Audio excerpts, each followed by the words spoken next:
আপনার মাধ্যম থেকে আমি লিফলেট ডিস্ট্রিবিউট করছি, আমি ফেসবুকে দিচ্ছি और अभिभावक संगे भी इंटरेक्ट করছি কি এখানে এসব রিউমার আছে, কই ভয় পাওয়ার দরকার নেই। আমি এখানে নিজে এই জন্য এসেছি কি এখানে কালকে 2 ইনসিডেন্ট হয়েছে, আমি 18 লোককে অ্যারেস্ট করেছি আর সোশ্যাল মিডিয়া লোককে भी অ্যারেস্ট করেছি। আপনি কোর্টে যাবেন আজকে, আপনি দেখবেন কি আমি সবাইকে ফরওয়ার্ড করছি।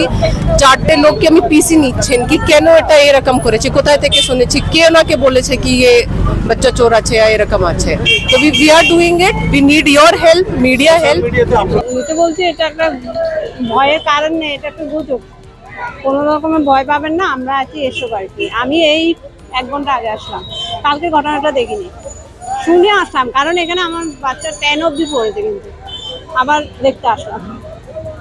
এখন কদিন ধরে সোশ্যাল মিডিয়ায় যেভাবে ভাইরাল হচ্ছে তাতে আপনারা কতটা আতঙ্কিত ছিলেন এবং আজকে এসপি এসে আপনাদেরকে ভীষণ আতঙ্ক ছিলাম এখন কেমন লাগে? না, এখন একটু স্বস্তি লাগছে, ভীষণ আতঙ্ক ছিলাম। আগামী দিনে কি করার, পুলিশ প্রশাসন যা করার করুক, আমরা তো বাচ্চাকে তো স্কুলে পাঠাতেই হবে না, বাচ্চাকে তো স্কুলে পাঠাবোই। এই ঘটনা পরে এসপি কে বলার পরে কি একটু আশ্বস্ত হলেন? একটু তো আশ্বস্ত হলাম।